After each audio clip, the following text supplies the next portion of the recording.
The winter morning broke over Leuthen with the kind of silence that precedes catastrophe. Frederick stood alone on the frozen hilltop, his breath forming ghosts in the December air, watching an army that should not exist prepare to destroy him. 60,000 Austrian soldiers sprawled across the snow-covered fields below, white coats against white earth, a sea of empire that had come to erase Prussia from the map of Europe. His own army, 33,000 cold, exhausted men, waited behind him in the pine forests, invisible for now, but not for long. He had done this to himself. Every victory that had made him Frederick the Great had been a gamble, a single day's battle where he'd staked everything on his ability to see what his enemies could not. And it had worked. At Hohenfriedberg, at Sohr, at Rossbach just weeks ago, each time he'd found the angle, the weakness, the moment of confusion that turned superior numbers into a rout. Each time he'd proven that audacity could defeat arithmetic. Each time he'd made the same fundamental bet, that there would be one decisive battle and that he would win it. But now, in this 7th year of the war that would consume Europe, standing in the pre-dawn darkness with the fate of his kingdom condensed into a few square miles of Silesian farmland, Frederick felt the weight of his own philosophy crushing him. The decisive battle was supposed to be the solution. It was supposed to end things. Yet here he was again, forced into another all-or-nothing throw of the dice because the first decisive battle hadn't been decisive enough, nor the second, nor the third. The Austrians kept coming, the French kept coming, the Russians kept coming, and each time he had to conjure another miracle from a shrinking pool of men and resources. His hands, aristocratic and ink-stained, clenched inside his worn gloves. Somewhere in the camps behind him, his generals were distributing ammunition, 60 rounds per man, the last they had. If this battle lasted into a second day, they would be fighting with bayonets and desperation. There would be no retreat because there was nowhere to retreat to. Berlin was vulnerable, Breslau had fallen, the Austrians held Silesia, and with it the coal and iron that fueled Prussia's military machine. This wasn't just another battle. This was the battle that would determine whether Prussia continued to exist as an independent kingdom or became a footnote in Austrian history. The irony wasn't lost on Frederick. He had spent his youth reading philosophy, writing poetry, playing the flute in the gardens of Sanssouci, dreaming of enlightened rule and the betterment of mankind. His father, the brutal Frederick William I, had beaten that softness out of him, literally with canes and fists, while building the most disciplined army in Europe. And now Frederick, the philosopher king, had become the very thing he'd once despised, a man who solved problems with violence, who measured success in corpses, who gambled with human lives because that was what kingship demanded. Below, the Austrian camp was beginning to stir. Cook fires bloomed in the darkness.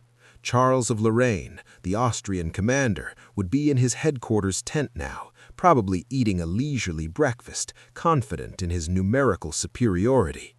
The man had made mistakes before. Frederick had punished him for them. But today, Charles held every advantage. He occupied strong defensive positions along the Butterberg Ridge. His army was fresh, well supplied, and vastly outnumbered the Prussian force. The mathematics of warfare said Frederick should surrender. Frederick had never been good at accepting what mathematics said he should do. He turned to find his aide-de-camp, Hans Karl von Winterfeld, approaching through the snow. Winterfeld was one of the few men who'd been with Frederick since the beginning, who'd seen the young king's first fumbling campaigns, who knew that the legend of Frederick the Great had been built on a foundation of near disasters and last-minute improvisation. "The men are ready, Your Majesty," Winterfeld said quietly. His face was gray with exhaustion. They'd marched through the night to reach this position, and before that, they'd fought at Rossbach, and before that, they'd been retreating across Silesia for weeks. They know what's at stake. Frederick almost laughed. Of course they knew. When you only have 60 rounds of ammunition and you're facing an enemy with twice your numbers, the stakes are perfectly clear. "And morale?" he asked, though he could already guess the answer. Winterfeld hesitated. "They trust you, Majesty. They believe you'll find a way." That was the curse of previous victories. Every time Frederick pulled off the impossible, his army's faith in his genius grew stronger, even as the actual margin for error grew thinner. They didn't see Frederick the Great, not Frederick the Desperate. "Tell the commanders we move in 20 minutes, the oblique order of battle, as we discussed. Schwerin's wing holds the Austrian attention at the northern end of their line. We march the main force behind the hills, concealed until we're positioned against their southern flank. Then we hit them with everything we have, rolling up their line from the flank before they can adjust." Winterfeld nodded. He'd heard this plan before, or variations of it. The oblique order, attacking with overwhelming force at one point while refusing battle at another, was Frederick's signature move. It had worked at Leuthen before, at Hohenfriedberg, at Sohr, at Rossbach just weeks ago. Each time he'd found the angle, the weakness, the moment of confusion that turns superior numbers into a rout. Each time he'd proven that audacity could defeat arithmetic. Each time he'd made the same fundamental bet, that there would be one decisive battle and that he would win it. But they have forgotten something. They have forgotten that numbers mean nothing when men refuse to break. They have forgotten that discipline defeats disorder. They have forgotten that you, every man here, are worth 10 of theirs. It was calculated flattery, but also truth. Prussian training was legendary. These men could execute complex maneuvers under fire that would reduce other armies to chaos. In a few hours, we will strike the Austrian flank. They will be surprised, they will be confused, and in that confusion, we will win this battle and save our kingdom. I ask only that you do what you have always done. Trust your training, trust your officers, and trust that God favors the bold. Not his best speech. Frederick knew his limitations as a speaker, but the men didn't need poetry. They needed confidence, and confidence was something he could simulate even when he didn't feel it himself. The drums intensified. The army began to move, columns flowing out of the forest like a dark river, curving behind the hills that would hide them from Austrian observation. Frederick rode along the line, seeing the same faces he'd seen at Rossbach, at Cologne, at Prague. Fewer faces now. So many empty spaces where friends had stood. Johann von Kleist, who'd made Frederick laugh with his terrible jokes, dead at Cologne with half his head blown away. Ernst von Manstein, brilliant and mercurial, killed leading a charge at Prague. Names and faces that haunted Frederick's sleepless nights, the price of his decisive battles. General Kurt von Schwerin rode up beside him, the old warrior's face grim beneath his white wig. Schwerin was 72 years old, a relic from a previous age of warfare, but still sharp, still deadly. He commanded the wing that would make the diversionary attack on the Austrian north. "It's madness, you know," Schwerin said conversationally, "even by your standards." Frederick smiled thinly. Schwerin had earned the right to speak bluntly. "All my plans are madness until they work. Then historians call them genius. And if this one doesn't work, then historians will write about how Frederick the Great died bravely in a foolish attack at Leuthen, and Prussia will become an Austrian province, and none of it will have mattered." Schwerin grunted. "At least you're honest about it." He adjusted his reins, preparing to ride to his command position. "For what it's worth, I think it might work. Charles is competent but unimaginative. If we can surprise him, create chaos on his flank, his army will fold. Austrians always fold when their perfect plans fall apart. That's what I'm counting on." Schwerin met his eyes, and for a moment the old general's expression softened. "You know, when your father was alive, I thought you'd destroy everything he built. Too soft, too intellectual, too French in your tastes. I was wrong. You've become exactly what Prussia needed, a king who can think and fight. I'm proud to serve you, even if you are leading us to probable death." Then he rode off, leaving Frederick alone with the weight of that unexpected compliment. From Schwerin, that was practically a declaration of love, and it made what Frederick was about to order, sending Schwerin's wing into a suicidal diversionary attack, somehow worse. The army continued its march, staying behind the cover of the Sophienberg Hills.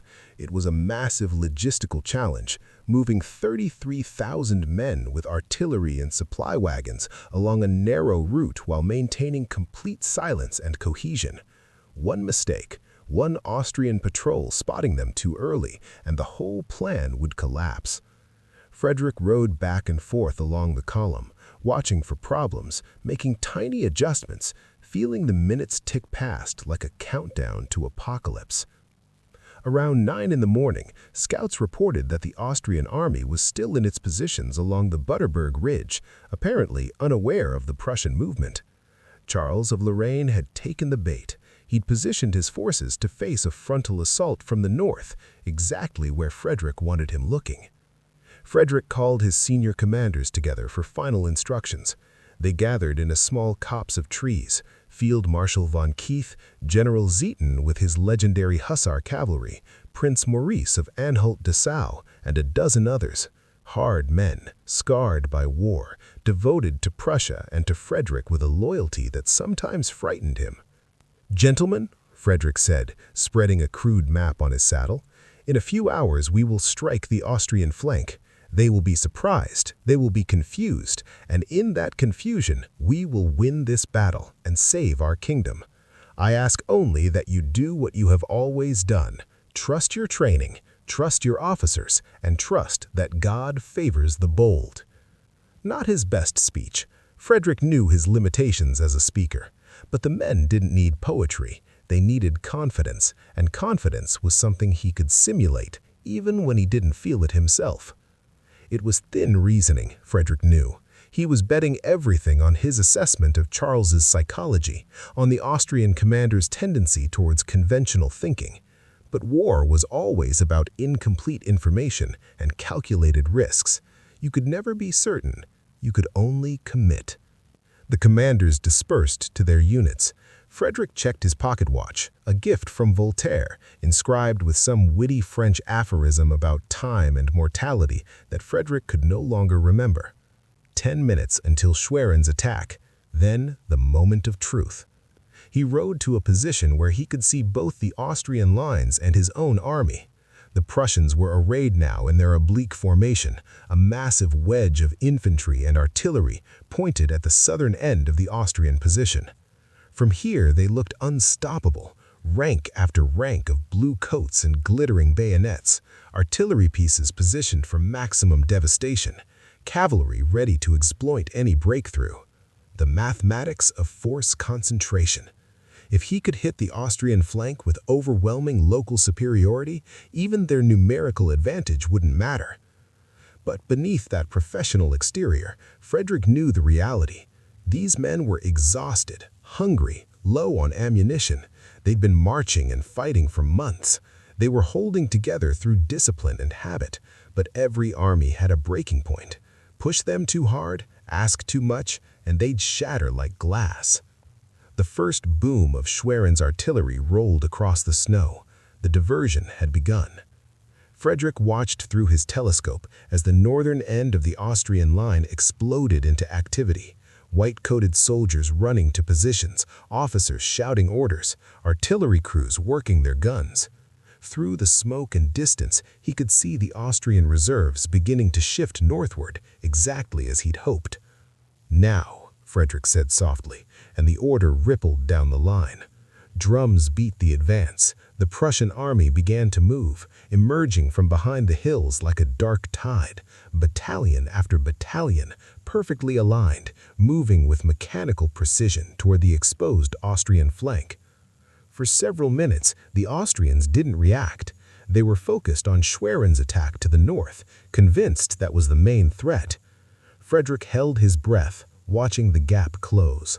500 yards, 400 yards, 300 yards. Then someone in the Austrian command finally looked south and saw 30,000 Prussian soldiers bearing down on their flank.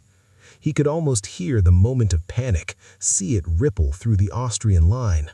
Officers frantically trying to reposition troops, soldiers breaking formation to face the new threat, the careful defensive line beginning to collapse into chaos. Artillery, commence firing. The order echoed down the Prussian ranks, and suddenly the world was noise and smoke. Prussian guns unleashed a devastating barrage into the massing Austrians, tearing gaps in their formations before they could properly organize. Then the infantry advanced, that relentless Prussian march, drums beating, officers calling cadence, men moving forward as if on parade. The Austrians returned fire, and the first Prussian soldiers began to fall. Frederick watched a young ensign take a musket ball in the throat, drop his colors, watched another soldier immediately snatch them up and continue forward without breaking stride. This was what discipline looked like. This was what Frederick's father had built and what Frederick had perfected, an army that functioned like a machine, where individual death was irrelevant to the collective momentum. The first Prussian battalions crashed into the Austrian flank like a hammer. Frederick could see the moment of impact even through the smoke, the sudden collapse of the Austrian line, white-coated soldiers falling back in disorder. The oblique attack was working. Each successive Prussian battalion added its weight to the assault, overwhelming the Austrian defenders before they could establish a new defensive position. But Charles of Lorraine wasn't a fool. Frederick could see Austrian reinforcements rushing south now, trying to plug the gap, to stabilize the line. The battle was devolving into a grinding melee, thousands of men shooting and stabbing at close range, the elegant geometry of Frederick's plan dissolving into chaos and slaughter. Frederick rode forward into the smoke, personally directing artillery placement, rallying wavering battalions, making instant decisions about where to commit reserves. This was the part of battle that the theorists never captured in their neat diagrams, the fog of war, the confusion, the constant stream of incomplete and contradictory information that had to be processed in seconds. An officer reporting that the enemy was breaking, another officer reporting that they were surrounded, wounded men streaming back from the line, ammunition runners shouting that supplies were running low. And through it all, Frederick had to project absolute confidence, had to appear as if everything was going according to plan, even as the plan came apart around him. Because the moment he showed doubt, the moment the men sensed fear, the whole structure would collapse. Hours passed in what felt like minutes. The sun climbed higher, turning the snow red. The Prussian advance continued, grinding forward meter by meter, battalion by battalion rolling up the Austrian line. But the cost was horrific. Frederick could see entire companies reduced to scattered survivors, regimental colors lying in the snow beside their dead bearers, artillery positions overrun and recaptured and overrun again. Around noon, a messenger arrived with news from Schwerin's wing in the north. The old general had been killed leading a charge, shot through the chest while trying to rally his men. Frederick felt the news like a physical blow. Schwerin, who'd been fighting for Prussia before Frederick was born, dead in a diversionary attack designed to draw enemy attention. Another name for the list of ghosts, another price paid for Frederick's decisive battle. But there was no time to mourn. Schwerin's death had to mean something, had to be justified by victory. Frederick drove his army forward with renewed urgency, committing his last reserves, ordering the cavalry to charge gaps in the Austrian line. Everything now, all at once, before the Austrians could reorganize. And slowly, incrementally, the Austrian line began to break. It started at the southern end, where Frederick's initial assault had hit hardest. White-coated soldiers retreating in small groups, then larger groups, then whole battalions pulling back in disorder. The collapse spread northward like a contagion. Austrian officers tried to rally their men, but the psychology of defeat is inexorable once it takes hold. The men who'd been confident at dawn, who'd outnumbered their enemy 2-1, who'd held every advantage, suddenly found themselves routed by an army they thought beaten. Frederick watched Charles of Lorraine abandon his headquarters and ride for the rear, the Austrian command structure disintegrating. The battle was won. Against all odds, against mathematics and military science, Frederick had done it again. The Prussian army pursued the fleeing Austrians across the snow, cutting down stragglers, capturing artillery and supply wagons, turning an Austrian defeat into a catastrophe. By evening, the Battle of Leuthen was over. 22,000 Austrian casualties against 6,000 Prussian. An entire Austrian army shattered. Silesia saved. Prussia saved. Frederick sat his horse amid the wreckage, surrounded by the dead and dying of both sides, and felt nothing but exhaustion. No triumph, no elation, just the bone-deep weariness of a man who'd gambled everything and won, knowing he'd have to make the same gamble again soon. His officers were celebrating, embracing each other, tears of relief streaming down their faces. They'd survived, they'd won, they'd witnessed another miracle from Frederick the Great. But Frederick knew better. He'd won a battle, not a war. Austria would raise another army. France would keep fighting. Russia was still out there, untouched by this victory. And Prussia's resources were running dry. He'd bought time, nothing more. The decisive battle had decided nothing, except that there would be another battle, and another, until one side or the other finally collapsed from exhaustion.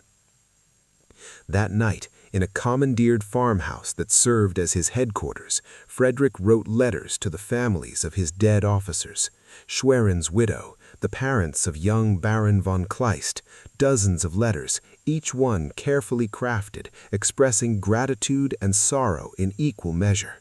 It was the least he could do, though he knew the words meant nothing to people who'd lost sons and husbands to his grand strategy.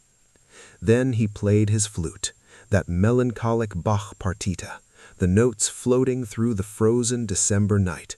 The soldiers outside his window probably found it strange, their king, their great general, playing music while sitting on a pile of corpses. But Frederick didn't care. The flute was the only honest thing left in his life, the only activity that didn't involve killing or deceiving or gambling with lives. Winterfeld entered without knocking, as was his privilege. "The men are calling it the greatest victory of the war, Majesty. They're saying Leuthen will be remembered for centuries." Frederick didn't stop playing. Between phrases, he said, "They're probably right, and in a few months we'll be fighting for our lives again, and this great victory will mean nothing except that we're still alive to suffer through another campaign." "You won, sire. You saved Prussia." "For now." Frederick set down the flute. "Do you know what I've learned, Hans? Every decisive battle creates the conditions for the next decisive battle. We beat the Austrians here, so now they'll be desperate for revenge. We've humiliated them, which means they'll come back harder, more determined. Victory doesn't end wars, it perpetuates them." Winterfeld looked uncomfortable. This wasn't the triumphant Frederick the soldiers needed to see. Then why do we keep fighting? It was the question Frederick asked himself every night. Why keep throwing men into the meat grinder? Why not accept defeat, negotiate peace, let Prussia be absorbed into Austria's empire? It would save lives. It would end the suffering. But Frederick knew the answer, even if he hated it. Because the alternative is worse. Because if we don't fight decisive battles, we die slowly instead of quickly. Because a king doesn't have the luxury of choosing not to play the game. We fight because we must, and we win because we have no other choice.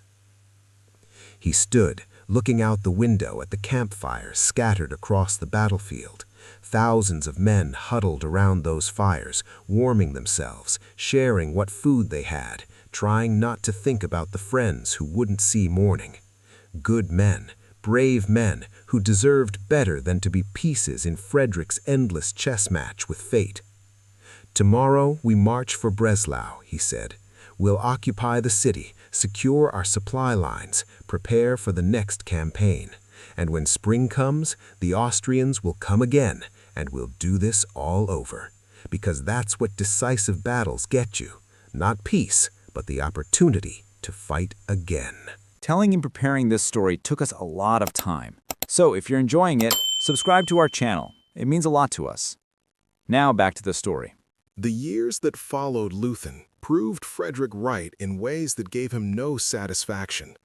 The war continued for 5 more years, grinding Prussia down even as Frederick won battle after battle.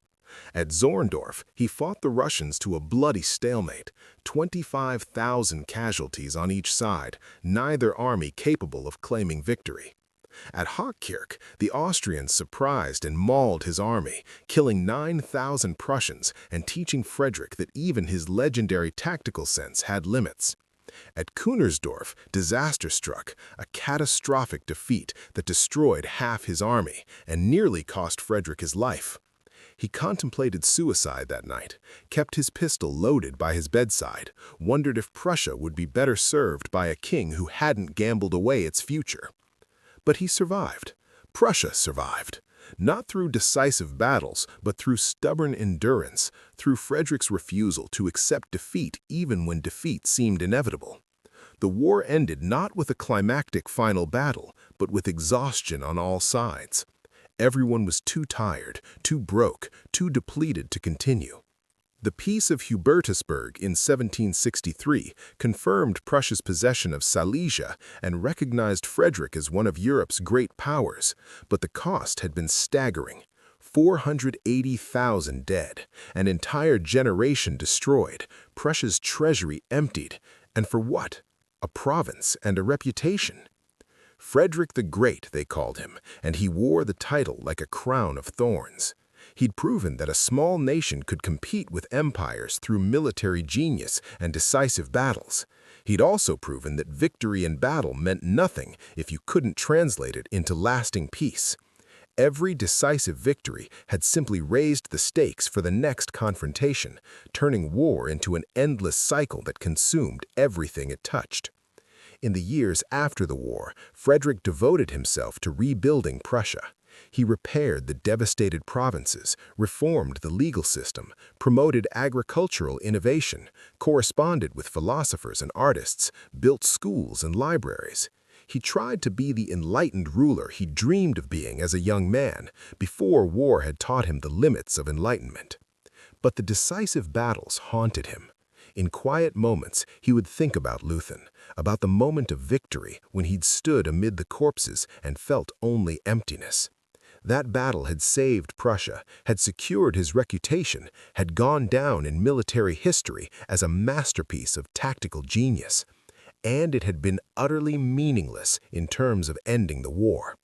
The decisive battle had decided nothing except that everyone would keep fighting. On the 20th anniversary of Leuthen, an elderly Prussian visited the battlefield. It was winter again, snow covering the ground just as it had in 1757. The farmland had recovered, no trace remaining of the 60,000 men who'd fought and bled here. Nature had healed the scars that armies had left. Frederick stood where he'd stood 2 decades earlier, looking out over the fields where his great victory had unfolded. He was 66 now, worn down by gout and asthma and the accumulated injuries of a life spent in war. The legend of Frederick the Great had only grown with time. Military academies studied his battles, kings sought his advice, philosophers debated his legacy, but the man himself felt only tired. A young Prussian officer accompanied him, a captain who'd been born the year Leuthen was fought, who knew the battle only as history and legend. "They say this was your greatest victory, Majesty," the officer said reverently, "the perfect decisive battle." Frederick smiled sadly. "Do you know what I learned here, Captain? I learned that there is no such thing as a decisive battle. Every victory just leads to another battle and another until everyone involved is too exhausted to continue. The decisive battle is a myth we tell ourselves to justify gambling with human lives." The young officer looked shocked, as if Frederick had blasphemed. "But Majesty, if decisive battles don't work, what should a general do?" It was the question Frederick had been pondering for 2 decades. Fight when you must. Preserve your forces when you can. Remember that wars are won by nations, not by generals. And never, ever believe that one more battle will solve everything. Because it won't. It never does. They stood in silence as snow began to fall, covering the fields of Leuthen once more, hiding the past beneath white purity. Somewhere beneath that snow lay the bones of men who died believing in Frederick's genius, in the power of the decisive battle to change everything. He owed them more than cynicism. He owed them the truth. "The trap of the decisive battle," Frederick said quietly, more to himself than to the young officer, "is that it makes you believe that violence can solve problems that only time and patience and wisdom can address. I won here at Leuthen. I won brilliantly, and it changed nothing that mattered. The war continued. The suffering continued. Prussia survived, but at what cost?" The officer seemed unsure how to respond to this unexpected melancholy from the great king. "But surely, Majesty, without your victories, Prussia would have been destroyed." "Perhaps. Or perhaps I simply delayed the inevitable, spending countless lives to buy a few more decades of Prussian independence." Frederick shook his head. "I don't know. That's the terrible secret. I don't know if any of it was worth it. I only know that I did what kings do. I fought, I won, and I paid a price that can never be calculated." They returned to the carriage, leaving the empty battlefield behind. Frederick would never visit Leuthen again. The ghosts there were too numerous, the memories too painful. He'd spend his remaining years as a bureaucrat king, working on crop rotations and legal reforms and financial policy, trying to build something lasting from the ruins of his martial glory. But the question haunted him until his death 11 years later. Had the decisive battles been worth it? He'd saved Prussia, yes. He'd made his mark on history. But he'd also created a culture that glorified military genius, that saw war as the ultimate test of a nation's worth, that believed problems could be solved through one perfect stroke of violence. And that culture would outlive him, would poison European politics for generations, would inspire other leaders to seek their own decisive battles, their own moments of glory. Napoleon would study Frederick's tactics and use them to conquer Europe. Bismarck would invoke Frederick's example while building the German Empire. Generals in the First World War would dream of Leuthen-style breakthroughs while sending millions to die in trenches.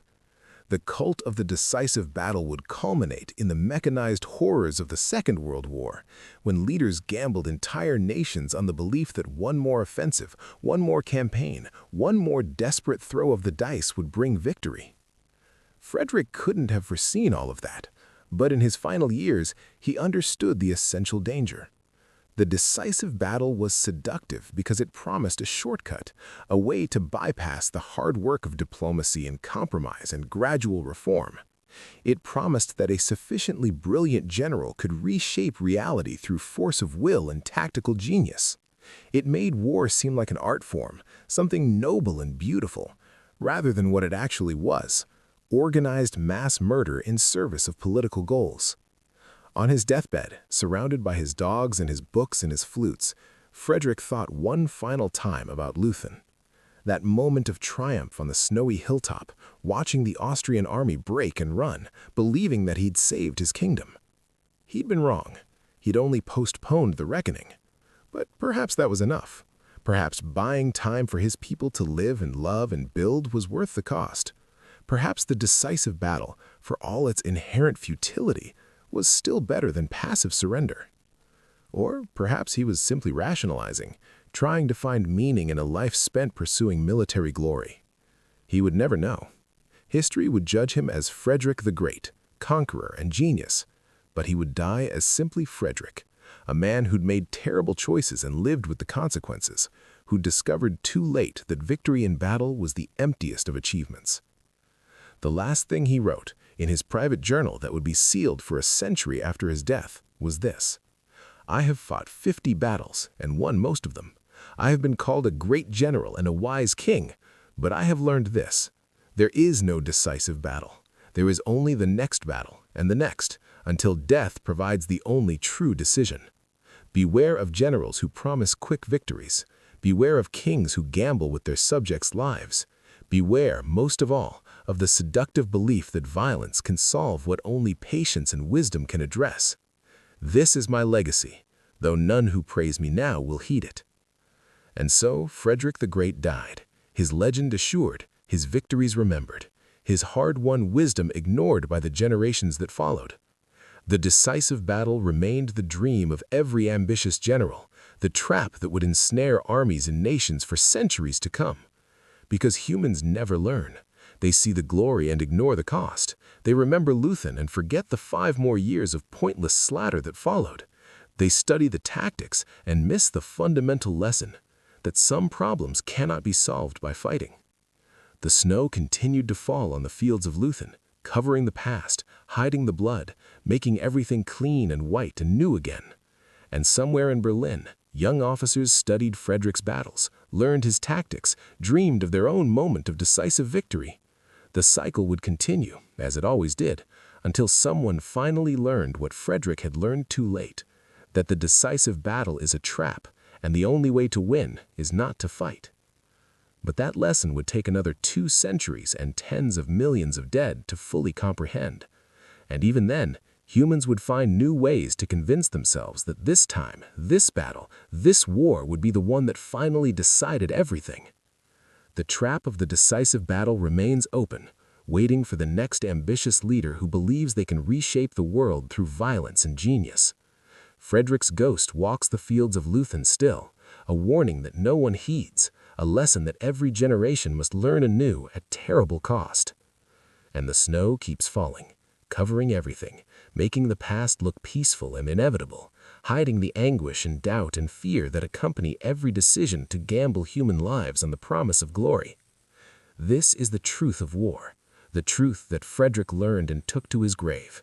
Not that decisive battles don't work, but that they work too well, achieving their tactical objectives while failing utterly to address the deeper problems that made the battle necessary in the first place.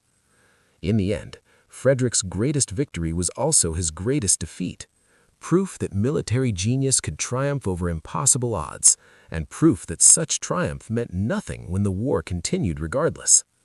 The decisive battle decided only that there would be more battles, more death, more suffering, until exhaustion brought the peace that victory never could.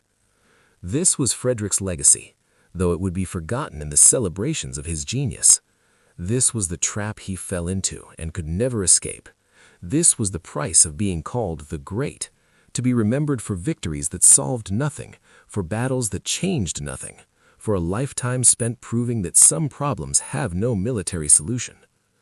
And so the story ends where it began, with a lonely figure on a frozen hilltop, contemplating a battle that will define his legend, while teaching him the limits of glory.